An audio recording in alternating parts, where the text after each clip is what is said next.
I watched my own mother board that first-class flight to Hawaii without looking back. Carol turned once at the gate, her designer sunglasses reflecting the harsh terminal lights, and shrugged with complete indifference.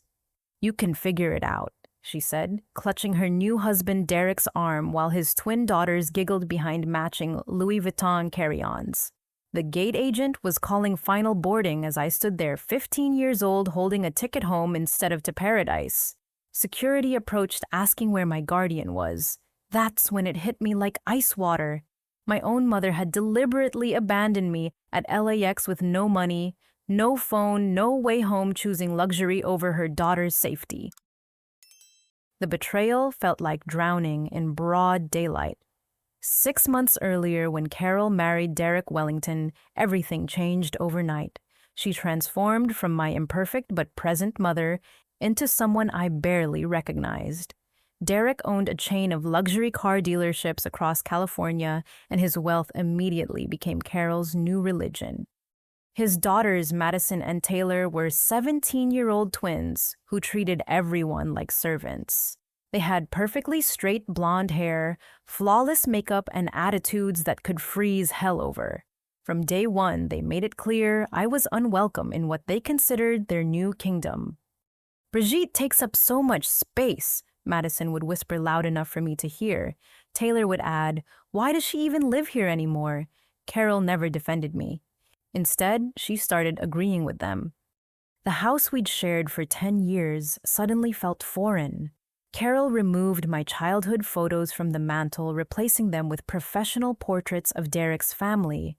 My favorite reading chair in the living room disappeared, replaced by an expensive white sofa I wasn't allowed to sit on.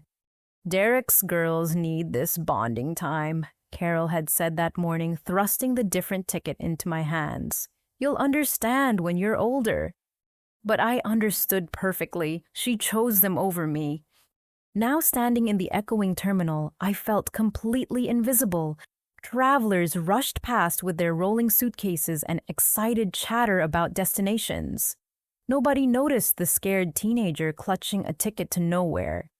I tried calling my Aunt Linda, but remembered Carol had cut ties with Dad's family years ago. "They never supported us," she'd always said. I tried calling my best friend Jenna, but her family was camping in Yosemite with no cell service. Airport security kept circling back, their radios crackling with coded messages. A kind gate agent named Susan noticed my distress and quietly led me to an empty gate area.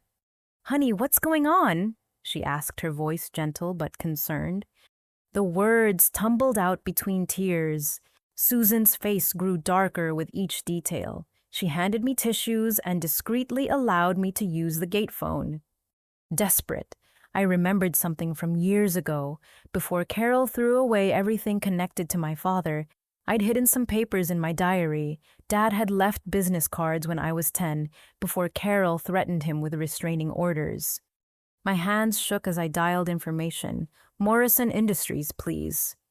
"Which Morrison Industries, miss? There are several companies with that name." I closed my eyes, trying to remember. "The technology company in San Francisco, I think. Connecting you now." My heart hammered as the phone rang. A professional voice answered, "Morrison Industries, how may I direct your call?"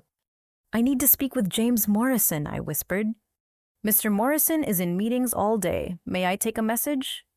"Tell him his daughter Brigitte needs him. It's an emergency." The line went quiet for several long seconds. "Please hold." Classical music filled my ear for what felt like hours, but was probably only minutes. Then a voice I barely remembered but somehow knew in my bones came through the speaker. "Brigitte, baby, is that really you?" The careful composure I'd maintained all day shattered completely. Through gasping sobs, I told him everything: where I was, what Carol had done, how scared I felt. "I'm coming right now," he said, his voice tight with barely controlled fury. "Don't move. Don't talk to anyone except airport security if they ask questions. I'll be there in 3 hours." "Dad, I don't even know if you're really my father anymore. Carol said so many things." Sweetheart, every single day for 10 years I've thought about you. Every business decision I've made has been hoping someday I could provide for you again. I never stopped being your father. After hanging up, I sat in that uncomfortable airport chair processing the impossible. My father wasn't the deadbeat loser Carol always described. The woman who answered his office phone called him Mr. Morrison with genuine respect. He was coming in 3 hours, which meant private transportation. Susan checked on me twice, bringing crackers and water. She didn't ask questions, but her maternal instincts seemed to understand I was safe now. That's when I overheard Derek's ex-wife, Patricia, on the phone at the next gate, her voice carrying across the terminal. "Derek, you're 2 months behind on support for the girls again," she was saying. "I don't care about your new wife's vacation. Madison needs her retainer replaced, and Taylor's car payment is overdue." I moved closer, pretending to read a magazine. "What do you mean you're filing bankruptcy? Derek, those girls depend on that money. If you're broke, why are you taking expensive trips to Hawaii?" My stomach dropped. Derek was broke. The luxury, the designer clothes for his daughters, the first-class tickets. It was all fake. "You're using Carol's money, aren't you?" Patricia continued, her voice rising. "Derek, that's financial abuse. She doesn't know you're spending her inheritance and opening credit cards in her name." I pulled out my phone and started recording. Something told me this conversation might matter later. The true revelation hit me like lightning, striking twice in the same spot. My father wasn't just successful. He was James Morrison, CEO of Morrison Industries, one of the largest technology companies in America. The same man Carol spent 10 years calling a deadbeat loser was actually a billionaire. Everything I thought I knew about my life had been built on lies. When Dad said 3 hours, I expected a commercial flight connection. Instead, Susan gently shook my shoulder where I dozed in the waiting area. "Honey, there's a gentleman here for you." I looked up to see a man who had my same green eyes and dark hair, now touched with silver at the temples. He wore a perfectly tailored navy suit and carried himself with quiet confidence. Behind him stood an elegant woman with kind eyes and a younger woman holding an iPad. "Brigitte." Dad breathed, and I saw tears threatening to spill. For a moment, neither of us moved. 10 years of separation hung between us like a chasm. Then his arms opened and I collapsed into them, breathing in his cologne and feeling safe for the first time in months. "I'm so sorry, baby girl. I'm so sorry I let this happen." The woman with kind eyes introduced herself as Dr. Sarah Morrison, Dad's wife. Instead of the cold stepmother treatment, I expected she immediately wrapped me in warmth. "We've been hoping to meet you for so long," she said, her voice genuinely emotional. "Your father talks about you constantly." Elena, Dad's assistant, efficiently handled logistics with airport security and transportation. Watching her work, I realized this wasn't Dad's first crisis management situation. He commanded respect naturally without arrogance.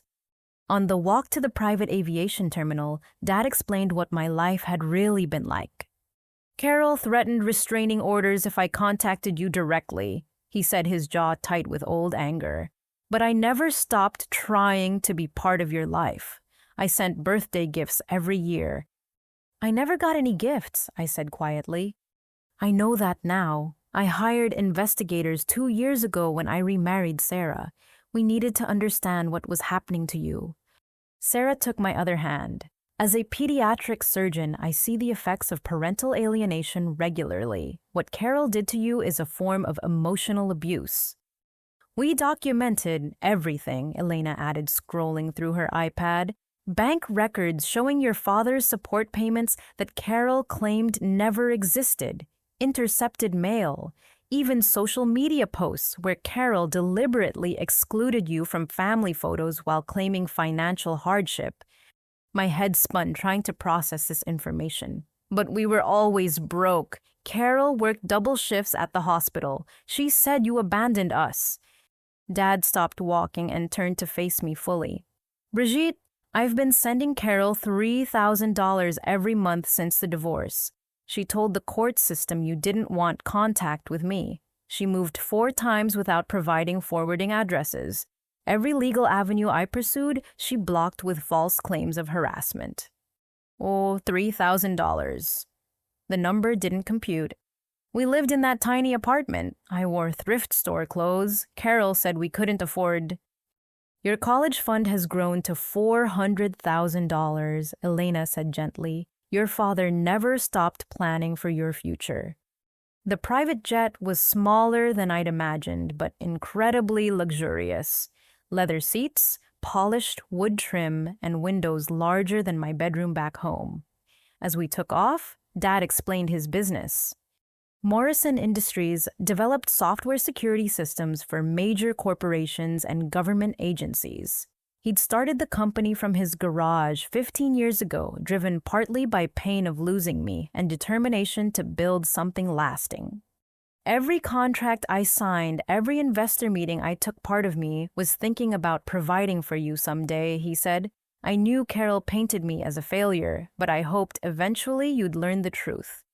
Sarah shared her own story during the flight. My parents divorced when I was 12. My mother spent years poisoning me against my father with lies about his character. I didn't reconnect with him until college, and by then he was dying of cancer. I lost those years believing things that weren't true. That's why I was so drawn to your father, she continued. He never stopped loving you or believing someday you'd be family again. Our wedding album has an empty spot where your photo will go when you're ready. Elena showed me surveillance photos taken outside my school over the past year. Dad had been having me followed not to spy, but to ensure my safety and well-being. The photos showed me looking increasingly thin and withdrawn as Derek's influence over Carol grew stronger. We were planning legal action, Dad explained, but we needed ironclad evidence of neglect or abandonment. Carol was careful to maintain appearances publicly. Until yesterday, Elena added, abandoning a minor child at an airport provides exactly the evidence we needed. As we flew north toward San Francisco, Elena shared more disturbing discoveries. Derek had opened credit cards in Carol's name, using her excellent credit rating to fund his lifestyle. He'd convinced Carol to take out a second mortgage on our house, claiming it was for investment opportunities. Your mother is about to discover she's financially ruined, Elena said. Derek planned this vacation as his exit strategy. Exit strategy.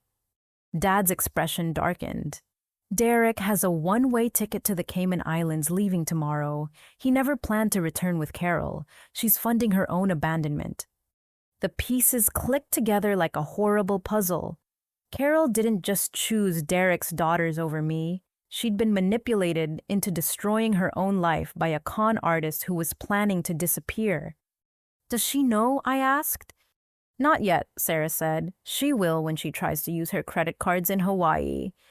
Landing at San Francisco International, I saw Dad's world properly for the first time. A black Mercedes waited on the tarmac. The driver called him Mr. Morrison with genuine respect, not fear. During the drive through Marin County, Sarah explained their life together. We have a house in Ross, but it's designed to be a family home. Your father insisted on keeping your bedroom ready from the day we married. My bedroom. He never gave up hope, she said simply. Elena was coordinating something on her phone. Patricia Wellington is flying in tomorrow morning. She's Derek's ex-wife and has been cooperating with our investigation. She has financial records proving Derek's fraud pattern. She's also Madison and Taylor's mother, Dad added. According to Patricia, Derek has been emotionally abusing his own daughters, using them as props to maintain his wealthy facade. The house took my breath away. Set on 3 acres of manicured grounds, it was elegant without being ostentatious. Floor-to-ceiling windows overlooked the bay. The infinity pool reflected the sunset. But what made me cry was my bedroom. Dad had recreated my childhood room from when I was 5, complete with my favorite purple walls and glow-in-the-dark star stickers. But he'd also added updates showing he'd been following my interests through school records he'd legally obtained. art supplies because I'd joined the school art club, advanced mathematics books because my grades showed strength in that area, a guitar because my high school transcripts mentioned music class participation. I might not have been present, he said, his voice thick with emotion, but I never stopped being your father. That night, lying in clean sheets in a room designed with love, I realized the true scope of Carol's betrayal. She hadn't just chosen Derek over me. She'd stolen 10 years of relationship with a father who'd never stopped fighting for me. But she'd also unknowingly delivered me back to where I belonged. The final shock came when Elena knocked on my door before bedtime. "Brigitte, there's something else you need to know. Derek's bankruptcy filing was submitted yesterday morning, the same day they left for Hawaii. He's been planning this exit for months. The vacation is being funded entirely by credit cards he opened in your mother's name without her knowledge." I stared at her, processing this information. "So Mom will come home too?" Financial ruin and possible identity theft charges that Derek orchestrated to cover his tracks. Justice, it seemed, had its own timeline. Breakfast the next morning felt surreal. Sarah made pancakes while Dad read financial reports, occasionally asking my opinion on business decisions. They treated me like family immediately, not like a guest they were trying to impress. "Elena compiled everything we've discovered about your situation," Dad said, sliding a thick folder across the table. "I want you to understand the full truth, but only read as much as you can handle." The documents painted a devastating picture. Carol had systematically destroyed every connection between me and Dad's family. His parents. My grandparents had died 3 years ago, desperately wanting to see me. Carol intercepted their letters, returned their gifts, and refused their calls. "They left you a trust fund," Sarah said gently, $200,000, hoping someday you'd know they never stopped loving you. My hands shook as I read their final letter to me. Grandpa Morrison had written about watching Dad cry every Christmas, hoping I'd call. Grandma had saved newspaper clippings about my school honor roll achievements, somehow obtained through their own investigations. Elena showed me bank records proving Dad's consistent support payments. $3,000 monthly, never missed always, accompanied by letters asking about your well-being that Carol never answered. "But we were always struggling," I whispered. "Because Carol was sending that money directly to Derek," Dad explained. "Our investigators traced the electronic transfers. She convinced him she was contributing equally to household expenses, but she was actually funding his failed business ventures." The social media evidence hurt most. Screenshots showed Carol's Facebook posts bragging about Derek's wealth, posing at expensive restaurants and luxury events. In dozens of photos spanning 6 months, I appeared in exactly 0. Carol had digitally erased me from her life while asking sympathy from friends about being a struggling single mother. "This post was from your 16th birthday last month," Elena said, showing me Carol's Instagram story. "She's at a spa resort with Derek's daughters, captioned, 'Treating my girls to a wellness weekend.' You weren't even mentioned." Dad took my hand as I processed this betrayal. "Honey, I know this is overwhelming, but I need you to understand that none of this reflects your worth. Carol made choices that protected her new lifestyle over her responsibilities as your mother." Sarah shared her professional perspective. "I work with children in crisis regularly. What you've experienced is called parental alienation syndrome. Carol systematically destroyed your relationship with your father while making you financially and emotionally dependent on her approval. It's a recognized form of psychological abuse. The important thing," Dad continued, "is that you're safe now. Elena has already filed emergency custody petitions based on abandonment. We have overwhelming evidence that Carol is an unfit guardian." Elena's phone buzzed with an update. "Patricia Wellington just landed. She's bringing documentation that will interest you, Brigitte." An hour later, Patricia arrived at the house. She was an attractive woman in her mid-40s, professionally dressed, but carrying obvious stress. When she saw me, her expression softened with genuine sympathy. You must be Brigitte. I'm so sorry about what Derek and your mother did to you. Patricia explained her own nightmare. Derek had hidden his failing businesses when they divorced, managing to appear successful during custody negotiations. Only after their divorce was finalized did she discover his massive debts and fraudulent business practices. He owes $47,000 in back child support for Madison and Taylor, she said. I've been documenting his financial crimes for 2 years, hoping to recover what he stole from my daughters. She opened her briefcase and pulled out bank statements, credit reports, and email printouts. Derek has been running a Ponzi scheme through his car dealerships, she continued, taking customer deposits for luxury vehicles that don't exist, using new customer money to deliver cars to previous customers. It's been collapsing for months. How does this connect to Carol? Dad asked. Derek needed fresh capital to keep the scheme running. Your mother's inheritance from her parents provided temporary life support, but that money is gone. The credit cards he opened in her name were his last desperate attempt to buy time. Patricia pulled out her phone and showed us a screenshot. This is Derek's airline reservation, one-way ticket to Grand Cayman departing tomorrow afternoon. He never planned to return from Hawaii with Carol. The timeline became clear. Derek had orchestrated everything perfectly. Marry Carol for her financial assets, use her inheritance and credit to fund his schemes, then abandon her in a foreign location while he escaped to a non-extradition territory. What about Madison and Taylor? I asked. Patricia's expression grew sad. Derek has been emotionally abusing them for years, making them complicit in his deceptions, threatening them if they contradicted his stories about wealth and success.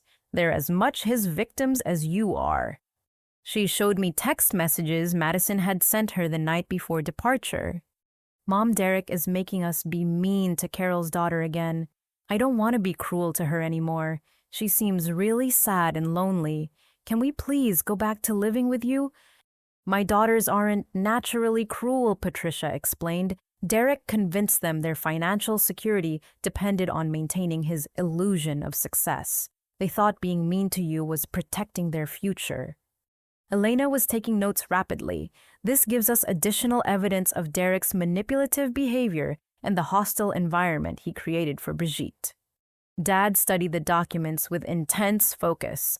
Patricia, would you be willing to testify about Derek's pattern of financial abuse and emotional manipulation? Absolutely. I want him prosecuted for what he's done to all our children. As Patricia prepared to leave, she pulled me aside privately. Brigitte, I know my daughters were horrible to you. They're not bad kids. But Derek trained them to see anyone outside his immediate family as threats to their security. When this is all over, I hope they can apologize personally and maybe even become friends. That afternoon, Elena received a call that changed everything. Derek had been arrested at Honolulu International Airport attempting to board an early flight to Grand Cayman. Airport security found $53,000 in cash hidden in his luggage, along with falsified business documents. How did they know to arrest him? I asked. Dad smiled grimly. I may have mentioned Derek's situation to a friend at the FBI who specializes in financial crimes. They've been investigating Derek's business practices for 6 months. The final piece of the puzzle came when Elena's phone rang again. That was Carol, she announced, calling from Hawaii. Apparently, her credit cards were declined at the hotel restaurant this morning. She's stranded with no money and no Derek. She'll be home tomorrow evening. What will she find? I asked. Foreclosure notices, Dad said, bankruptcy papers, and evidence that her daughter finally learned the truth about everything. Justice wasn't just being served. It was being delivered with surgical precision. The woman who abandoned me for luxury would return to discover she'd lost everything, including the daughter she thought would always be waiting for her manipulation. But I wouldn't be there. I'd be exactly where I belonged all along. The next morning, Dad took me to Morrison Industries headquarters. The building rose 32 stories above downtown San Francisco, gleaming glass and steel, reaching toward the cloudless sky. In the executive elevator, I felt like I was ascending into a completely different world. "I want you to understand what your future could look like," Dad said as the floors ticked by. "But more importantly, I want you to see that none of this happened overnight. Every success built on the previous one, and a lot of it was motivated by missing you." The executive floor buzzed with controlled energy. Dad's corner office overlooked the Golden Gate Bridge, but what struck me most were the personal touches. Photos of me at various ages covered his desk, even though he'd missed those years. My elementary school art projects somehow preserved and framed, my high school honor roll certificates obtained through his quiet monitoring. "Mr. Morrison, your 10 o'clock is here," announced his secretary, Ms. Rodriguez, a sharp woman who smiled warmly when Dad introduced me. "Oh, gentlemen, I'd like you to meet my daughter Brigitte," Dad said as 3 suited executives entered. "Brigitte, these are our senior partners." The men's faces lit up with genuine recognition. "We've heard about you for years," said Mr. Thompson, the chief technology officer.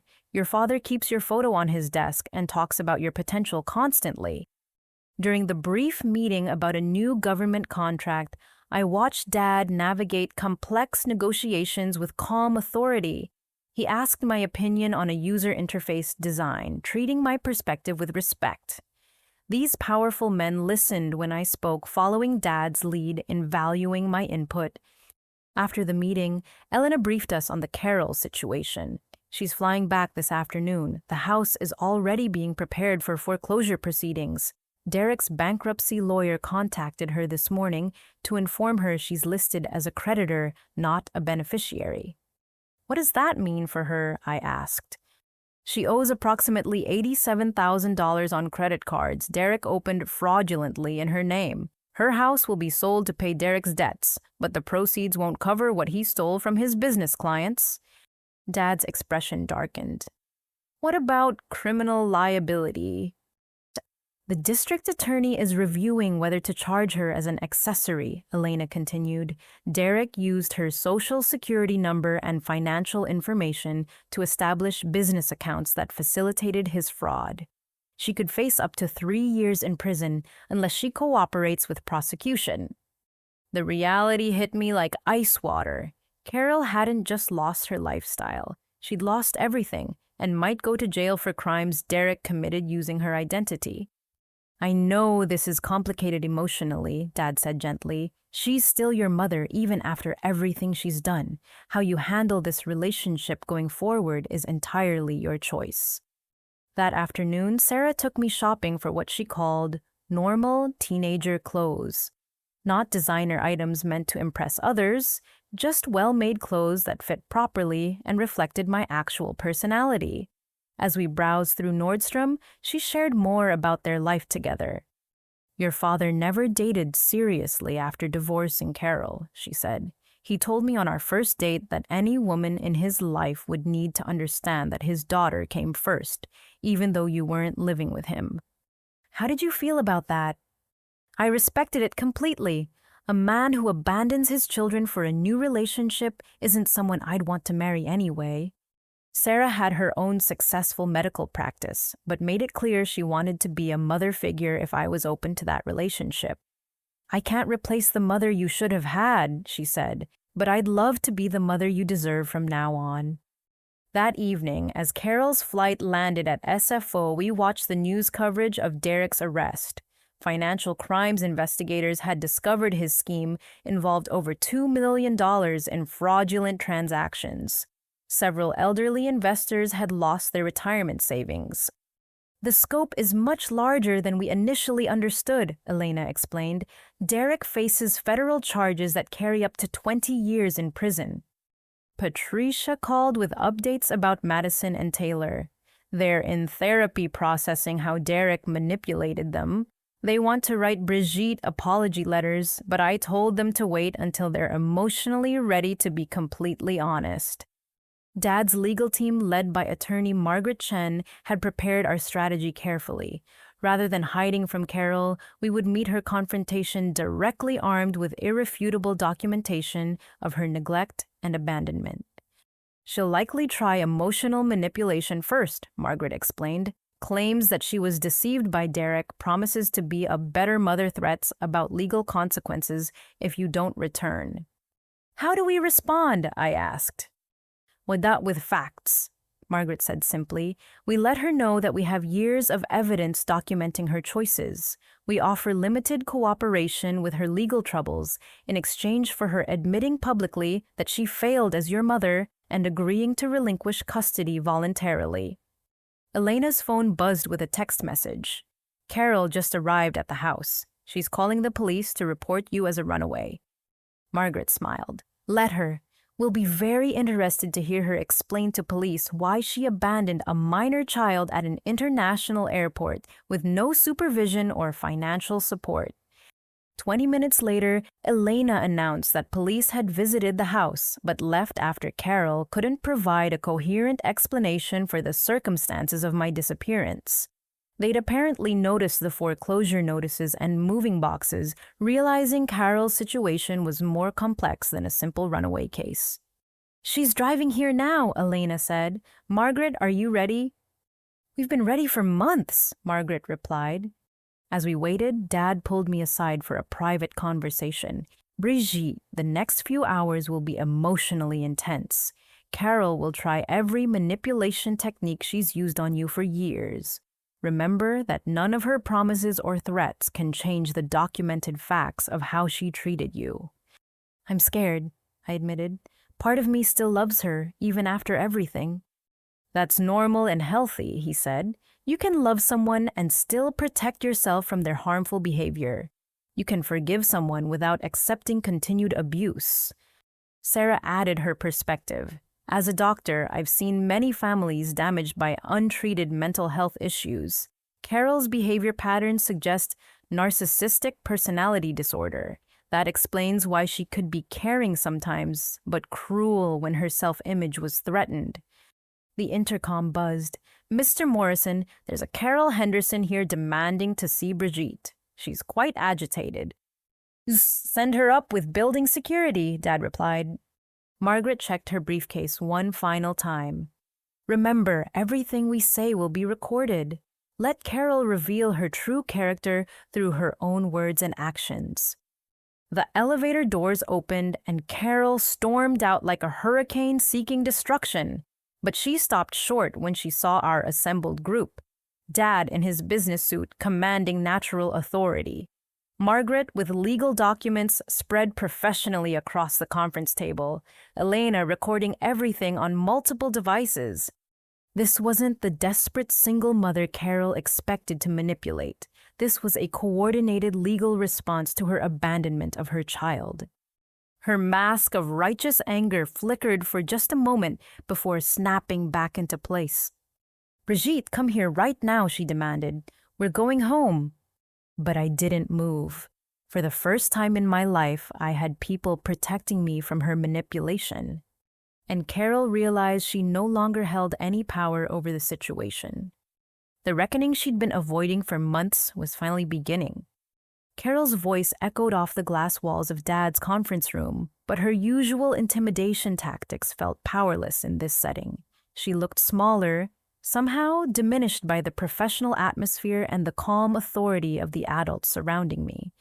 You can't just kidnap my daughter, she snapped at Dad, but her voice wavered with uncertainty. Margaret spoke first, her tone professionally neutral. Ms. Henderson, I'm Margaret Chen, representing Mr. Morrison and Brigitte in custody proceedings. Please sit down so we can discuss the situation rationally. I don't need to discuss anything. Brigitte is my daughter, and she's coming home with me right now. Actually, Margaret continued, placing a document on the table. Abandoning a minor child at an international airport constitutes grounds for emergency custody transfer under California family law. We have video evidence of you boarding Flight 307 to Honolulu while leaving Brigitte unattended at LAX departure gate. Carol's face flushed red. That's not what happened. Derek had a family emergency and we needed to leave immediately. I arranged for Brigitte to fly home safely. Elena looked up from her tablet. Ms. Henderson, would you like to see the airport security footage? It clearly shows you purchasing Brigitte a ticket to San Francisco while your family boarded a flight to Hawaii. No arrangements were made for her supervision or transportation from SFO. I expected her to figure it out. She's 15, not 5. The words hung in the air like an admission of guilt. Margaret made notes while Elena ensured the recording captured everything clearly. Dad finally spoke, his voice controlled but cold. Carol, you left our daughter alone at one of the busiest airports in America with no money, no phone, and no way to contact anyone for help. She could have been kidnapped, trafficked, or worse. Our daughter. Carol's voice rose to near shrieking. You haven't been her father for 10 years. You abandoned us. Margaret slid another document across the table.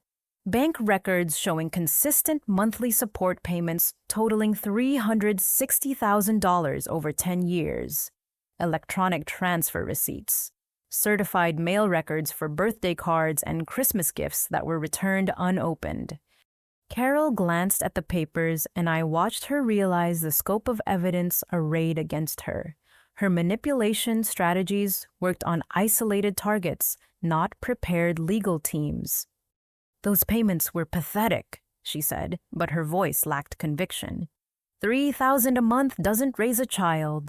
It does when combined with responsible budgeting and parental love, Sarah interjected quietly. Brigitte's been wearing secondhand clothes while you funded Derek's luxury lifestyle with money intended for her well-being. Carol turned on Sarah with vicious intensity.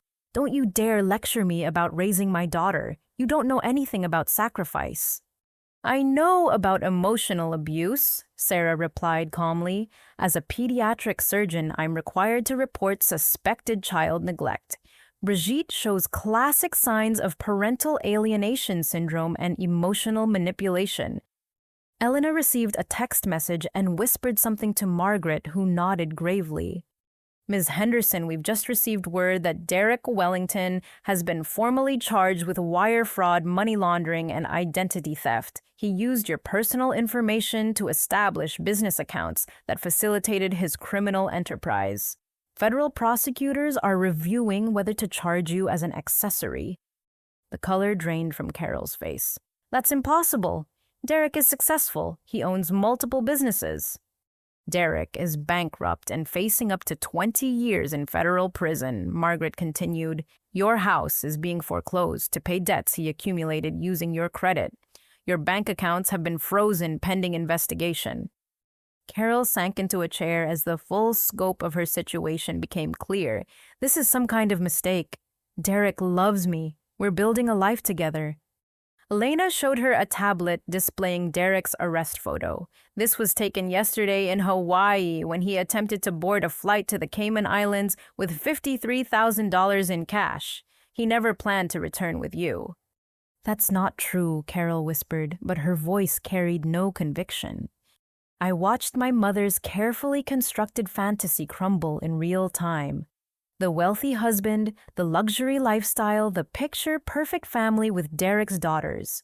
All of it built on lies and manipulation. Brigitte, Carol said suddenly, turning to me with desperate eyes. You have to come home with me. I need you now more than ever. We'll get through this together like we always have. For the first time since she'd entered the room, I spoke. No, Mom, we never got through anything together. You got through things by using me as emotional support while giving me nothing in return. That's not true. I sacrificed everything for you. You sacrificed me for Derek, I said, my voice growing stronger. You erased me from family photos. You forgot my birthday. You told his daughters they were more important than I was. You abandoned me at an airport to go on vacation with your real family. Carol's mask slipped, completely revealing the narcissistic rage underneath. I gave you a home and food and clothes for 15 years. You're an ungrateful brat who doesn't understand how hard my life has been. There it is, Margaret said quietly, making notes. The authentic Carol Henderson. Dad leaned forward. Carol, we're prepared to offer you a deal. Admit publicly that you've been an unfit mother. Sign voluntary custody relinquishment papers. Cooperate with federal prosecutors against Derek. In exchange, we'll provide limited financial assistance for your legal defense. And if I refuse, then we proceed with contested custody hearings, where all of this evidence becomes public record, Margaret explained. Your abandonment of Brigitte, your financial irresponsibility, your emotional abuse patterns, the media attention will be significant, especially given Derek's criminal charges. Carol looked around the room, searching for any leverage or sympathy. Finding none, she played her last card. Brigitte, you can't seriously choose this stranger over your own mother. Yes, I made mistakes, but I love you. That has to count for something. I met her eyes directly. You love the idea of having a daughter who makes you look good. You don't love me as a person with my own thoughts and feelings. If you loved me, you never would have left me alone and scared at that airport. Carol's face crumpled, but I could tell her tears were for herself, not for the pain she'd caused me. Margaret gave her exactly 60 seconds to process before continuing. Ms. Henderson, we need your decision. Cooperation or litigation? Elena's phone rang and she stepped aside to take the call. When she returned, her expression was grim. That was the FBI. They're executing search warrants on your house and Derek's businesses tonight. They want to interview you about your knowledge of Derek's financial crimes. Carol's hands shook as she realized she was completely trapped. Derek had destroyed her life and disappeared. Her daughter had found protection with people who actually cared about her well-being. Her house would be sold to pay debts she didn't even know existed. "What happens to me?" she whispered. "That depends entirely on your choices over the next few hours," Margaret replied. Carol looked at me one final time, and I saw a flicker of something that might have been genuine remorse. But it was too little too late. The mother who should have protected me had spent years destroying my relationship with the father who never stopped fighting for me. Justice wasn't just being served, it was being delivered with the precision of a surgical strike. And Carol was finally realizing that actions have consequences even when you're convinced you're untouchable. 3 months later, I stood in Judge Patricia Williams's courtroom wearing a navy blue dress Sarah had helped me choose. The legal proceedings had moved with surprising speed once Carol agreed to cooperate with federal prosecutors.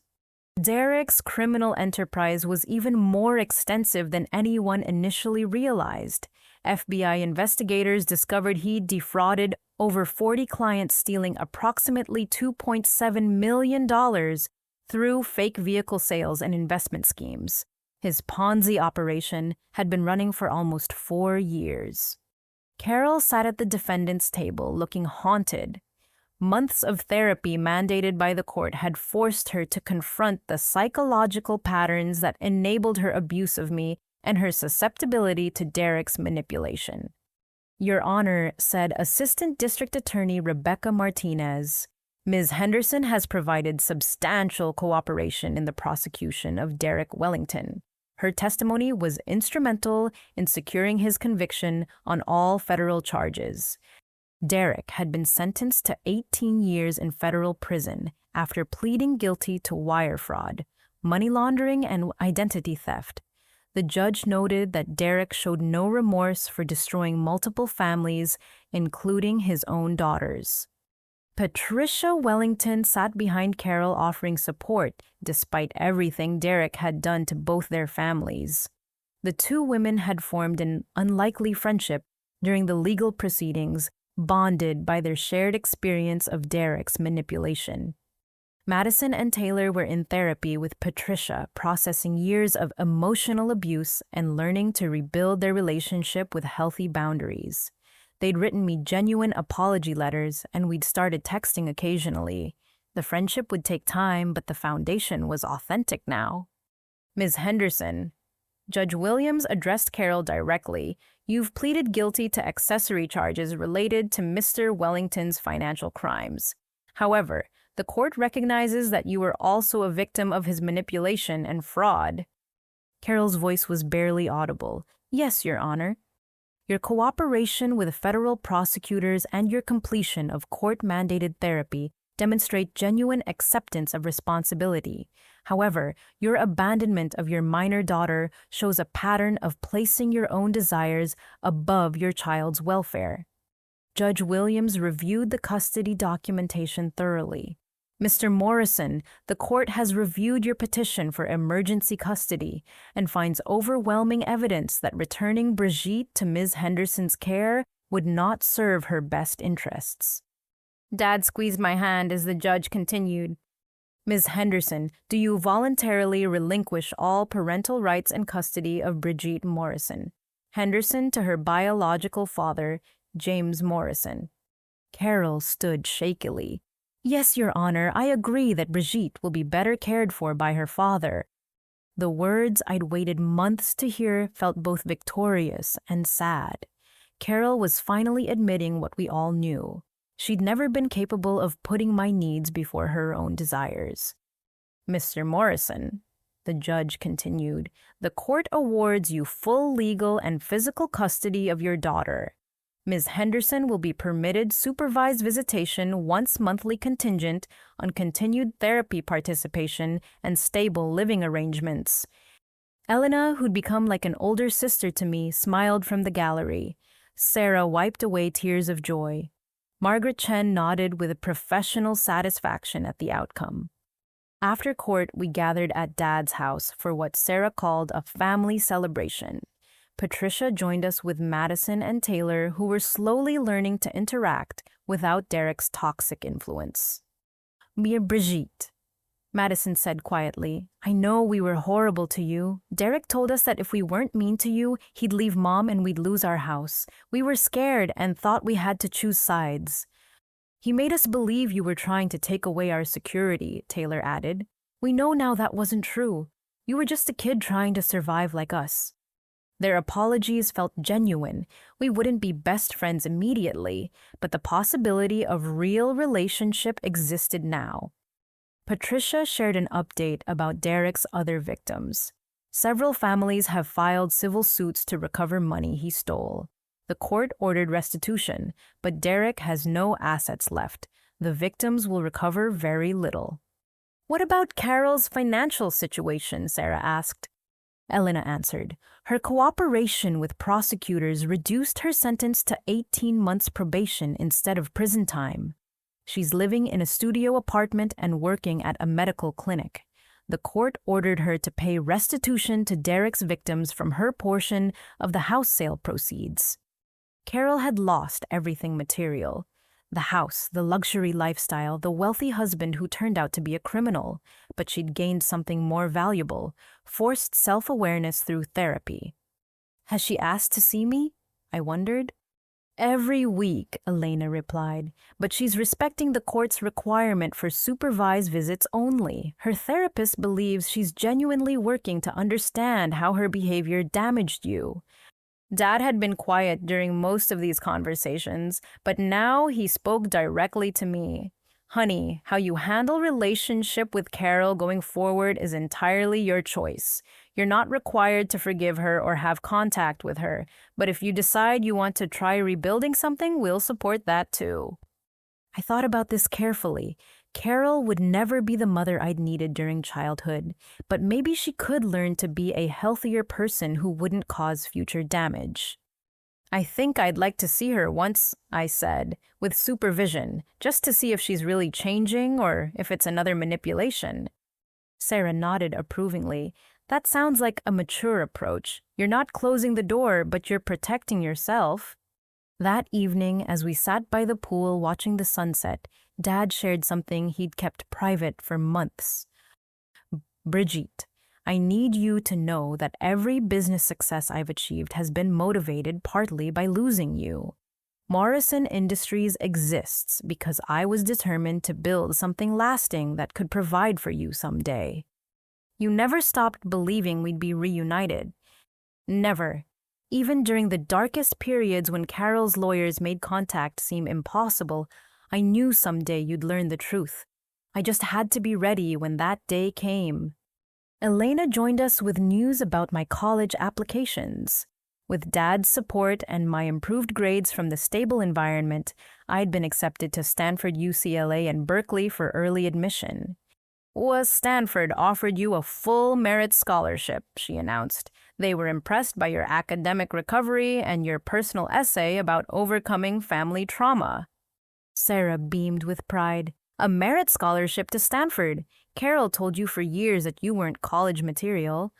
She was wrong about everything, I said simply. 6 months after the airport abandonment that changed my life, I was student body vice president at my new private school, maintaining a 4.0 grade average and planning to study psychology and family law at Stanford. I wanted to help other children navigate family trauma and legal systems. My experience had taught me that sometimes the greatest betrayals lead to discovering where you truly belong. The woman who abandoned me for a luxury vacation had unknowingly delivered me back to the father who'd never stopped fighting for my return. Justice hadn't just been served. It had been delivered with perfect timing and divine precision. Carol had lost everything she thought mattered, wealth, status, control over me. But I'd gained everything that actually mattered. Unconditional love, educational opportunities, and a future built on genuine foundation. The daughter she'd treated as disposable had become the daughter she could never deserve to have. 2 years later, I stood at the podium of the Stanford Memorial Auditorium, looking out at an audience of fathers and daughters, attending the annual Father-Daughter Leadership Conference. My navy blue blazer carried the Morrison Industries logo on the lapel, representing my internship with Dad's company. My name is Brigitte Morrison. I began, my voice steady and confident. 2 years ago, my mother abandoned me at Los Angeles International Airport to go on vacation with her new husband. That abandonment led to the most important phone call of my life, reaching out to the father I'd been told didn't want me. The audience was silent, drawn into the emotional honesty of my story. I'm here today to talk about second chances, family healing, and discovering that sometimes the worst betrayal leads you to where you were always meant to be. In the front row, Dad watched with obvious pride. Beside him sat Sarah, who'd officially adopted me 6 months earlier. My last name was legally Morrison, now reflecting the family that actually claimed me. When I called my father from that airport, I thought I was making a desperate call to a stranger.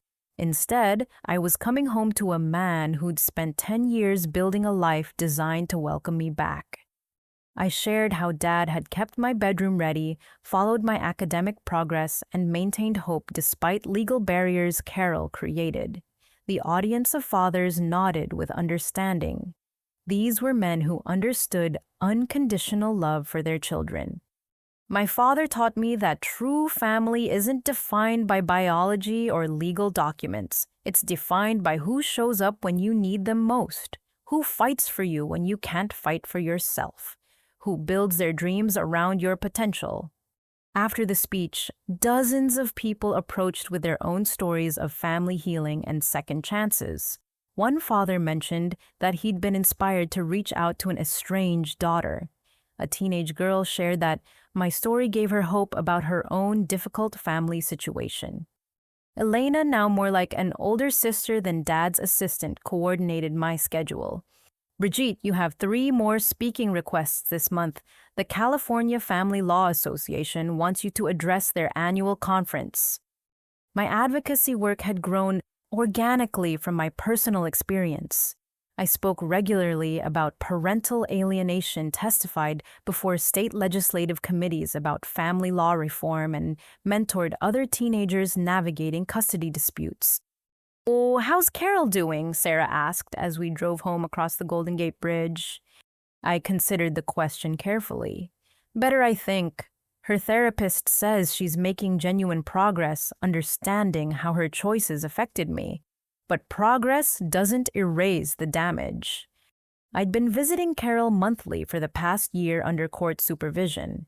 She'd completed her probation successfully and was working as a nurse practitioner at a community clinic.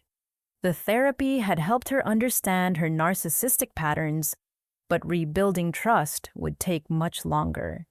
She's different now, I continued, more self-aware.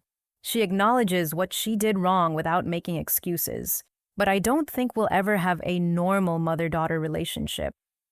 That's okay, Dad said. You get to define what feels safe and healthy for you. Patricia Wellington had become an unexpected family friend. Madison and Taylor visited regularly, and we developed genuine friendships built on shared experiences of surviving Derek's manipulation. Both girls were thriving in therapy and maintaining strong relationships with their mother. Derek's parole hearing is next month. Patricia mentioned during Sunday dinner at our house. He'll be eligible for release in 12 years if he demonstrates rehabilitation. Derek's 18-year federal sentence had been reduced slightly for cooperation with ongoing investigations into financial crime networks.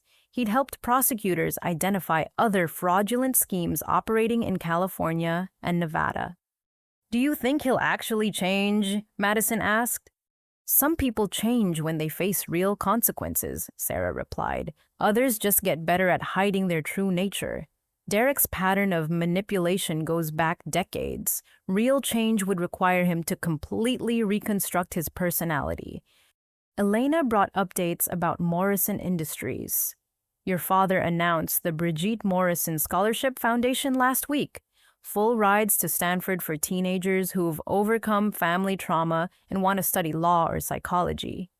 Dad had created the foundation as my 18th birthday gift, funding it with $5 million to provide 10 scholarships annually.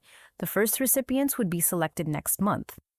I want to help kids who feel hopeless about their family situations," I explained. "Show them that survival can become success and trauma can transform into purpose."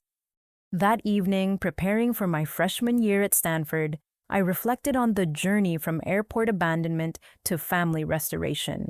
Carol's betrayal had been devastating, but it ultimately delivered me to people who actually valued my existence. I'd learned that forgiveness doesn't require relationship restoration. I could forgive Carol for my own healing while maintaining boundaries to protect my well-being. I could acknowledge her progress without forgetting her patterns. Most importantly, I discovered that the father Carol spent 10 years painting as a failure was actually a man who built an empire while keeping faith that someday his daughter would come home. My dorm room at Stanford was decorated with photos spanning the past 2 years, family dinners, business meetings where Dad valued my input, graduation ceremonies, speaking engagements. But my favorite picture showed Dad and me at Morrison Industries working together on scholarship foundation plans. The girl who'd been abandoned at an airport had grown into a young woman with purpose, direction, and unconditional family support. Carol had thought she was choosing between Derek's wealth and her daughter's well-being. Instead, she'd chosen between temporary illusion and lasting love. She'd made the wrong choice, but her mistake became my miracle.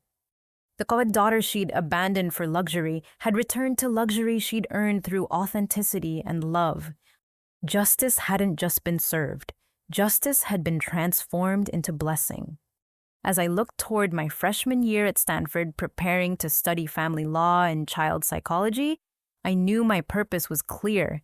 I would spend my life helping families heal from trauma and protecting children from the kind of abandonment I'd survived. The woman who abandoned me had unknowingly delivered me to my destiny. And for that unexpected gift, wrapped in the ugliest possible packaging, I was finally grateful. Have you ever experienced a moment when what felt like the worst betrayal actually led you to discover where you truly belonged? Have you found that sometimes losing everything helps you realize what really matters in life? I'd love to hear your stories of unexpected second chances and family healing in the comments below. If this story touched your heart and reminded you that hope exists even in the darkest moments, please like this video and share it with someone who might need to hear this message. Subscribe for more real stories about overcoming family trauma and finding your true home. Thank you for listening to my story and for believing that broken families can be rebuilt with love, patience, and genuine commitment. Remember that you deserve to be fought for, valued, and loved unconditionally. Sometimes the family that claims you is more important than the family you're born into. Wishing you healing hope and the courage to create the family relationships you truly deserve.